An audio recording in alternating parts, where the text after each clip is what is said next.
જામકંડોરણાના ગ્રામ્ય વિસ્તારોમાં અજ્ઞાત જંતુનો આતંક છવાયો છે। ધોળીધાર ઉમરાળી ગામમાં લોકોને અજ્ઞાત ઝેરી જંતુ કરડી રહ્યા છે, જેને કારણે લોકોમાં રોગચાળો ફેલાયો છે। જંતુ કરડતા જે તે અંગ પર સોજો આવી જવો, કિડનીને અસર થવી આ સહિતની અસર થઈ રહી છે। હાલ આ અજ્ઞાત જંતુનો ધોળીધાર અને ઉમરાળી ગામમાં ત્રાસ વધ્યો છે। ધોળીધારમાં 3 લોકોને તો ઉમરાળી ગામમાં એક વ્યક્તિને આ અજ્ઞાત જંતુ કરડતા આરોગ્ય વિભાગ દોડતું થયું છે।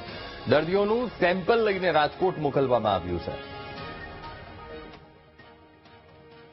અહીંયા જે ઉમરાળી ગામમાં એક દર્દીને ગઈકાલે જાણ થઈ કે ભાઈ એ રીતે એમને દાખલ કરવામાં આવ્યા, તો એવી રીતે ખબર પડી કે ભાઈ જંતુ કરડે છે, તો શું કરડે છે એમને આઈડિયા હોતો નથી કે રાતના સમયે કંઈક કરડ્યું હશે, અને સવારે ઉઠે તો એમના પગમાં થોડા સેલ્યુલાઇટિસ જોવા મળે છે, જે સોજા જેવું કહી શકાય, અને ત્યારબાદ દર્દીને એ થોડાક આગળના લેવલ ઉપર પગના ભાગમાં વધે છે, અને પછી આ કન્ડિશન દેતા ફેમિલી એમને ગોંડલમાં એક પ્રાઇવેટ હોસ્પિટલમાં સારવાર માટે લઈ જાય છે।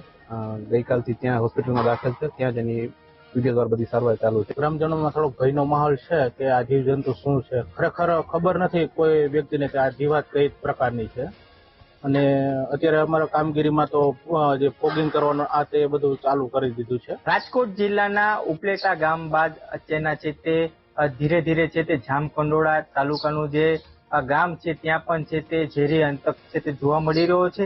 ત્યારે ધોળીધાર ગામે છે તે પહોંચી ગયા છે, જોઈ શકાય છે દર્દીની હાલત છે તે ખૂબ ગંભીર હાલત છે, ક્યાંક ને ક્યાંક જોઈ શકાય છે આ જીવજંતુ છે તે કોઈ છે તે જોયું નથી। ત્યારે જે આપણે માજી સાથે વાત કરવાના છે તે પ્રયાસો કરશો।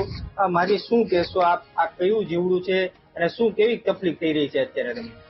જો પેલા કઈ મને ખબર નથી, પછી બીજે દી ખબર પડી ને એટલામાં કારું થઈ ગયું ને મારી બહુ છે, મેં કીધું મને અગ્નિ થાય છે એટલે એટલામાં કારું થઈ ગયું। પછી વિઠ્ઠલભાઈ બોલાયો, વિઠ્ઠલભાઈ ઇન્જેક્શન દીધું, બીજે દી બર કે ઇન્જેક્શન ન દો, તમે મોટા દવાખાને ગમે ત્યાં તમે દાખલ થાવ ને વ્યાજ જાવ છે, આ કઈ ગમે એ હોય કે હોત તો જાય છે ને, એટલે તમે સુખોલા વ્યા ગયા, તમે તો દાખલ કર્યા।